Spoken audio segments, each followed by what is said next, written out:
परमात्मा चारों तरफ से तुम्हारी तरफ दौड़ने लगता है। तुमने गड्ढा बना दिया, अब भरना उसे है। आधा तुम करते हो, आधा परमात्मा करता है। और तुम्हारा करना कुछ खास नहीं, असली करना तो उसी का है। तुम्हारा करना इतना ही है कि तुम खाली होने को राजी हो जाओ। इसलिए सारे बुद्ध पुरुष भरने की तृष्णा से बचो, बटोरने की तृष्णा से बचो, इसका इतना आग्रह करते हैं। क्योंकि अगर तुमने स्वयं ही भर लिया तो तुम परमात्मा को भरने का मौका ही नहीं देते हो। मैंने एक कहानी सुनी है कि कृष्ण भोजन को बैठे, रुक्मणी ने थाली लगाई, एक कौर लिया होगा मुश्किल से कि हड़बड़ाकर भागे। रुक्मणी समझ न पाई, लेकिन द्वार तक गए, वापस लौट आए, फिर बैठ गए थाली पर। रुक्मणी ने कहा, बेबूझ हो गई बात, किस लिए भागे और फिर क्यों द्वार से वापस लौट आए?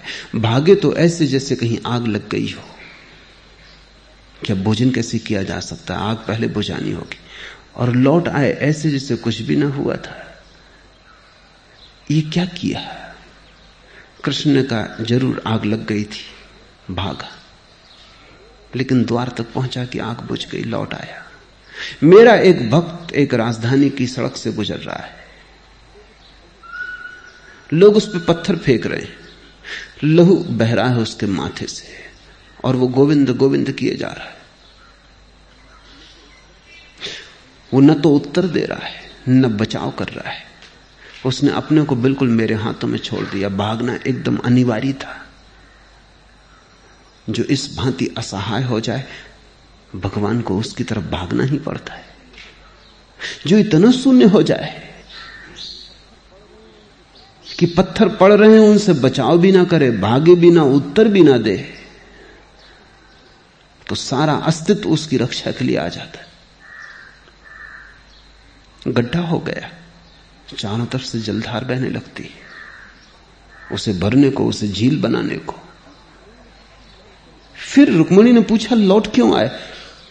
कृष्ण ने कहा, लेकिन जब तक मैं द्वार पर पहुंचा उसने अपना चित्त ही बदल लिया। उसने खुद ही पत्थर हाथ में उठा लिया।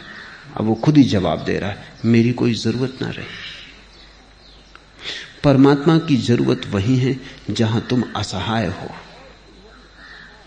और तुम्हारी असहाय अवस्था से गोविंद गोविंद का नाम निकल जाए, भजन हो गया। कोई शब्द कहने की जरूरत नहीं कि तुम गोविंद गोविंद चिल्लाओ।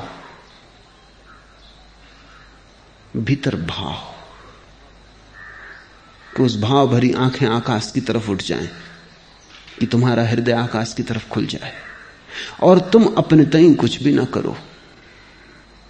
उसी क्षण परमात्मा तुम्हारी तरफ दौड़ पड़ता है। तुम गड्ढे बनो, परमात्मा भरने को सदा राजी है।